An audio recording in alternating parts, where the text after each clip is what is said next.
my chicken nuggets. Welcome back to my channel.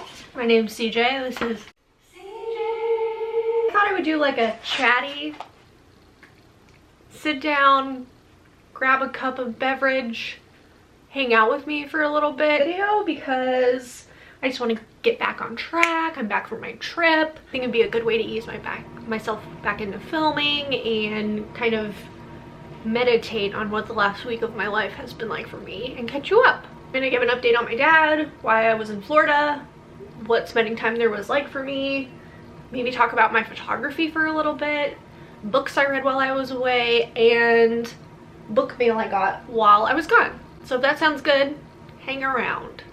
As I talked about in my last vlog, I unexpectedly had to Spud.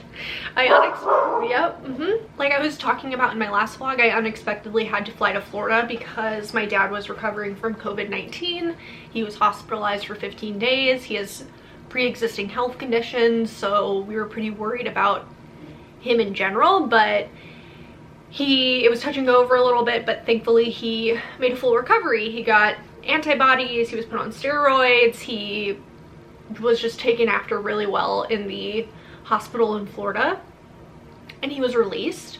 He was released for about 3 days, and he was kind of on the verge before he went into the hospital of being pre-diabetic, but the steroids that they put him on really elevated his blood sugar to like the 500 or 600 levels, which is really scary, and like diabetic coma levels. So he went back to the hospital because he thought he was about to have a stroke, and they identified it was because of the steroids, and they got him situated. But essentially, long story short, he has to now take insulin, and he's officially diabetic.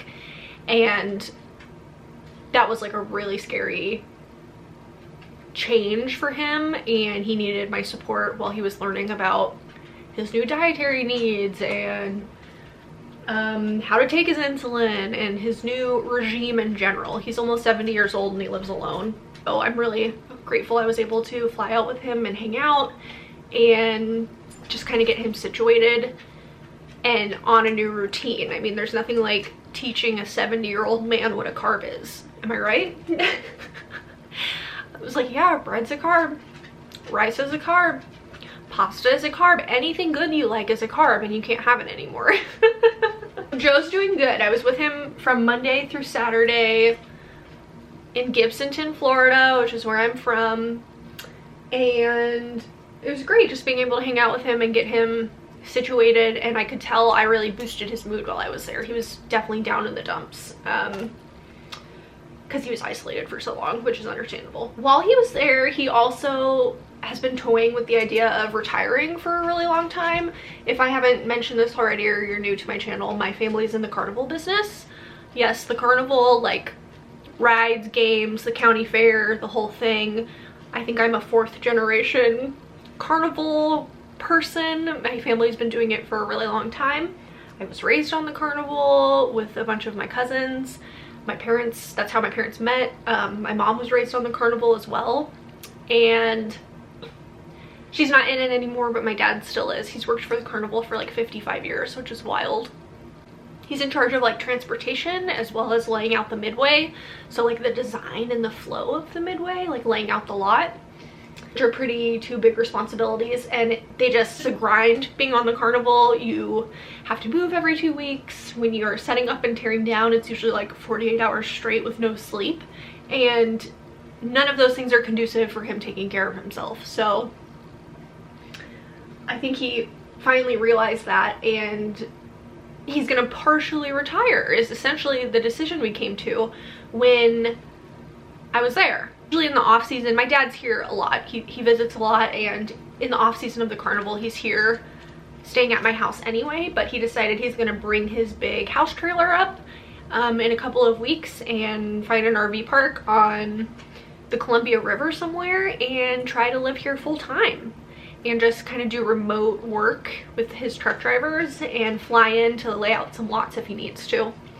So that's gonna be a huge change for him because he's so used to being in the grind all the time. So we'll see how he deals with actually settling down and chilling out, but I think it's a good thing overall.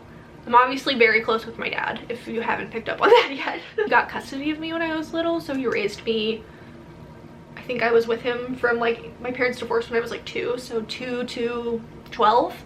All my formative years spent traveling out on the carnival with him. I'm excited to have him closer by for sure, and I hope this is a lifestyle change that will be good for him over time. I don't see how it wouldn't be. It's just going to be a big adjustment. I think change is hard, especially the older you get. While I was in Florida, I stayed at the carnival's winter quarters. And what that is essentially a plot of land where all of our rides, equipment, our shop, like all of our storage throughout the winter and the off season is stored at. It's owned by the carnival owner's family, but on the lot where winter quarters is in Florida is a house that was recently renovated, and that's where my dad's been living for like the past couple of years. And it's really interesting that he's now living in that house because like 3 of my aunts and uncles have also lived at this house, and now he was. So it's like been in and out of our family for a really long time, and it's kind of been like this weird crash in between space for people when they're in like transitional moments of their time. Of their life. And it was just really interesting that that's the house that my dad was in while he was recovering from COVID, and I stayed in while I was visiting him, because I, you know, visited there so many other times in my life when I was going to see my cousins or hanging out with my family or whatever. It's just like a very core memory for me of going to winter quarters. Someone in my family is probably living at this house at any given moment, and this time it was my dad. While I was there, we like went through his storage, found like a bunch of old family pictures. We went through my Beanie Baby collection. I did a very psychotic tour of them on my Instagram, on Instagram Live. I'll link that if you're interested. I was just like starting to sort through them, and I was like, this would be funny if I did it live. Spoiler alert, I have some rare Beanie Babies. That's the takeaway from the video. But anyway, we're in winter quarters. It's this place where I have like this deep familial history, and also like stunning was really inspiring to me. I'm really thankful Kiki made me bring my camera, because I was there, you know, 6 days straight, barely left, and I got a lot of cool new work out of it. I think I've mentioned this on my channel before as well, but I went to art school. I am a photographer, not in a commercial or editorial sense at all, but I am an artiste, and photography is my medium. When I was in school, I made a body of work called Midway, and I made that for my thesis project. I took a year off, and I traveled with my dad on the carnival in 2015 for an entire year, and made an entire published book and body of work about that experience. And so while I was in winter quarters, it was kind of a continuation slash like sister project of the same topic, obviously, which centers around the carnival, my family history, just this weird microcosm of American entertainment that my family has grown from, right?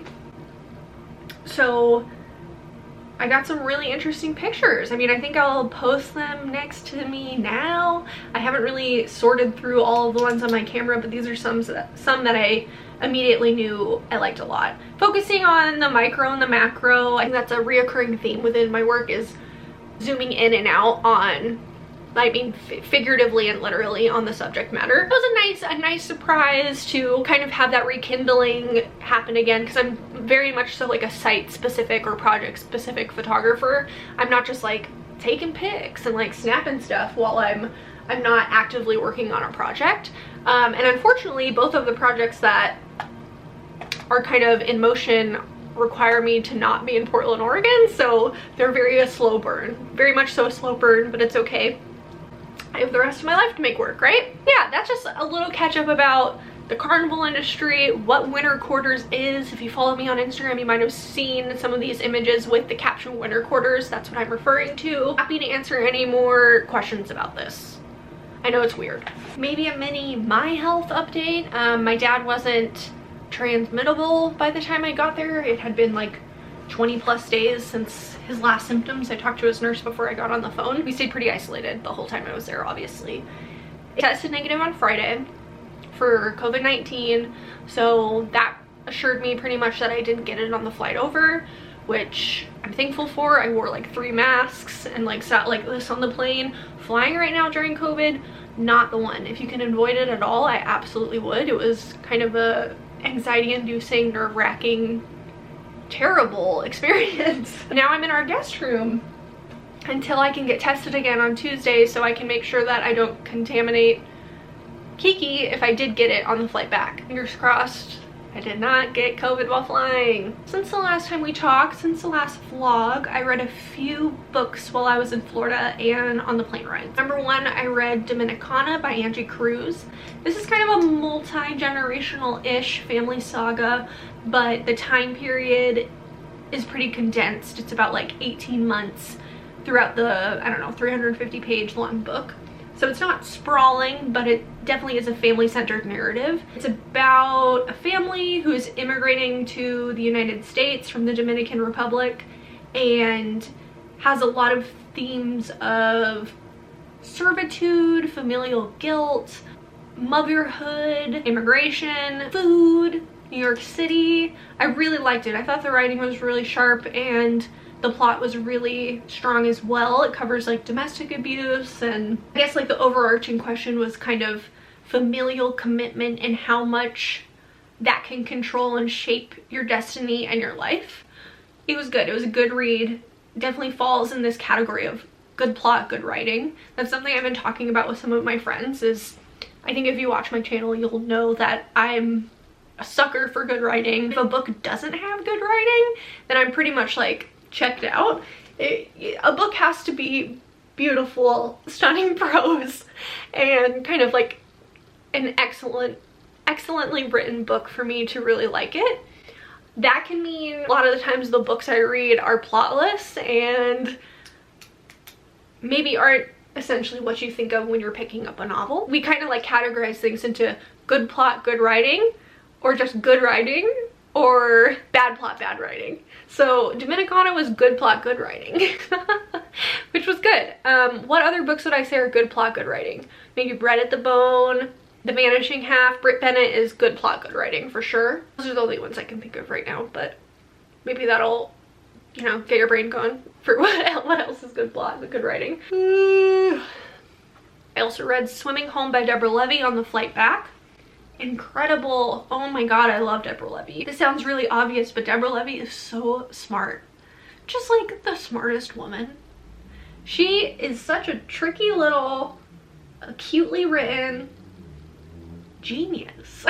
I truly loved it. It's about I feel like it's hard to explain what some of Deborah Levy's fiction is about, but essentially it's about summer vacation in Italy where a famed poet encounters a seemingly chaotic female fan who is then invited to move into the villa with them for the weekend. I would say the entirety of the novel is about depression though, and it's kind of a slow burn, sneaky, catch you off guard narrative, and really was like surprisingly poignant and heartbreaking to me when it got to the latter half of the book, and not only was kind of examining depression, this really beautiful lens of poetry, which is, you know, a recurring theme in the book, but also how it affects people directly in your life. I have depression, that's no secret on this channel. But I thought it was just the least like obnoxious, most subtly written exploration of what it truly feels like without being cliche that I've read in a long time. I really like Deborah Levy. She's a genius. I also read Things I Don't Want to Know right before I left. Like genuinely the night before I left I finished this little book of essays. Incredible. I read Cost of Living before I read this, so I read them out of order. Real Estate is coming out this year. I actually was just denied a digital ARC for Real Estate on NetGalley, so big L on, yeah, Bloomsbury. I don't understand why you would do that to me. Are you not watching the YouTube channel? Are you not seeing the love affair with Deborah Levy happening in real time? I'm just kidding, but I'm not. The Third in the Living autobiography is coming out. I love her. Those are the only books I read while I was gone. Not a ton of time for reading, but we did watch a lot of movies. I don't know if I've talked about this before, but one of my intentions for 2021 was to watch more movies at home. So ways that I am keeping that a priority is I downloaded the app Letterboxd, which I really like. It's like Goodreads, but for movies, and you can see what your friends are watching, and you can kind of like make a list of movies to watch and rate movies that you've seen. I'm on there as, I don't know, I'll put it right here. I think I'm CJ Alberts or Sierra J. Alberts. Anything I can catalog and numerically assess how good my progress is going, I will do it. So I love these like tracking apps. They really get me going. So that's like one way I've been keeping it top of mind. And then another one is me and Kiki try to force ourselves to watch a movie every single week. Love movies. I love movies once I get into them, but it's hard for me to get in the mood to watch them at home. And I think that sounds weird, but that's just how I feel. I loved going out to movie theaters back in the day, back in the pre-virus days. It's like one of my favorite activities ever. And Kiki is the opposite. Kiki hates going to the movie theater but loves watching movies at home. So that's annoying. We've done an excellent job so far on our own. We've watched a movie every week of 2021 so far. I was in Florida with my dad. I think we watched a movie every night. One Night in Miami, which is a story about Malcolm X, Sam Cooke the musician, Muhammad Ali, and a football player whose name is question mark. Kind of a fictionalized but based on threads that were actually happening in their lives story about these four men. And I thought it was an interesting exploration into conversations during that time period about like colorism and financial independence that were happening within the Black community. And it showed like the nuance of, I guess, the political spectrum of how people within the Black community were reacting to the militantness of Malcolm X's approach. It also made me realize I don't know enough about Malcolm X and the Muslim community part of this part of history, so I really would like to do more reading or watching about that. If you have any suggestions, let me know. I liked it. I mean, my dad really liked it too, which I think is a good like barometer test, is like to watch a movie with someone who's old in your life and see if it resonates with them, and he really liked it. I think it taps into nostalgia in a way where it's like consumable by maybe a white older audience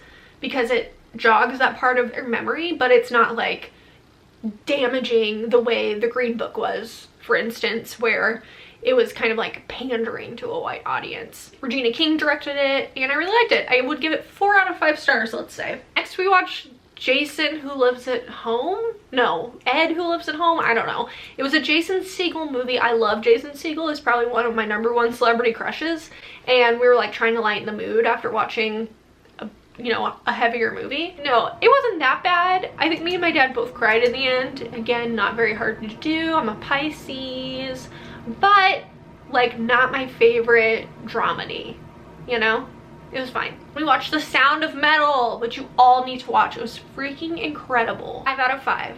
It's about a drummer who is slowly going deaf, and he's reckoning with that. He's an addict. It explores kind of like how him and his girlfriend both deal with that, and he goes to this school for like adult people who are deaf and learns more about the deaf community.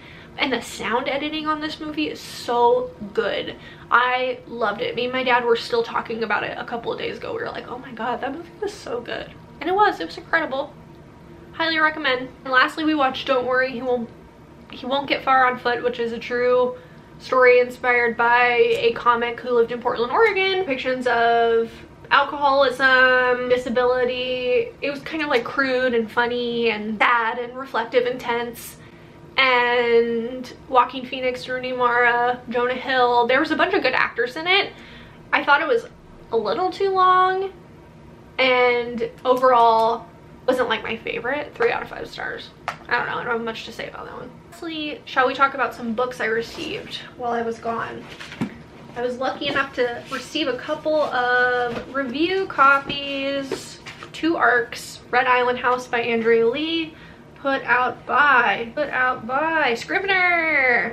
Put out by Scribner. This is like a piece of magical realism about a Black American woman caught between her privilege and her identity. I heard this is supposed to be amazing. It's out in March. I'll definitely let you know. I'll definitely let you know how it is. I'm almost keen to pick this up next. Sounds like descriptive and beautiful and entrancing, which sounds good for a day that I'm stuck in this room. Next we run The Times. Put out by Echo. In pre-tech boom San Francisco, kind of about two teenage girls who witness something and their lives kind of start to unravel. It's a mystery and kind of a tribute to teenagehood. Both themes I like reading about. I heard this is supposed to be good. It is out in February 21st, so I gotta get to this soon. Very trendy cover, am I right? This Abstraction. Lastly, Summer Water by Sarah Moss. I was sent this by FSG to review. Ooh, blurbs by Hilary Mantel. Gonna be a smarty book. I think some of my English booktube friends were like, I'm really interested to see if you like this because it is extremely UK focused. Subtle Menace. I like that descriptor for a book. Then these are two books that I bought. Glitch Feminism, a Manifesto by Legacy Russell. I had seen some mixed reviews about this. I remember when I was in college, I read an essay or a book maybe about like cyborg feminism. I can't recall a lot of it now, but I remember it really stuck with me. It was like feminism as an operating system and feminism in the light of being able to manipulate and reconstruct your body. So I think this is more internet focused. I think that cyborg feminism essay, I'll try to find it and link it below if I can, but I think that came out in the 80s. So I'm interested to see how this goes. Again, I heard mixed reviews about this. Some people were like, oh, I loved it, and then I remember, I don't know who, but someone I trust and like didn't like it as much. So I'll keep you updated. Little guy. I love this size for a book. It's so sweet. Last, my friend Hannah recommended this to me. Before I was a critic, I was a human being, by Amy Fung. This is a collection of essays and it's looking at Canada's mythologies and multiculturalism through the lens of a national art critic. That sounds right up my alley, so I can't wait to get to that. Hey, that's my catch up. Wasn't long, it was probably long. Maybe it was fun. Is your cup of coffee done now? Is your tea done? Let me know how that was for you. Let me know if you have any questions. Let me know if you want to talk about anything anymore. Let me know what you want to see on this channel, baby. I'm kind of, you know, readjusting, trying to level set because my life was unexpectedly kind of turned upside down for a week there. I'm here to serve. I think my next video is going to be a weekly vlog where I read like Phoebe Bridgers for a week. Does that sound cute? I think it sounds kind of cute. Okay. Love you. Bye.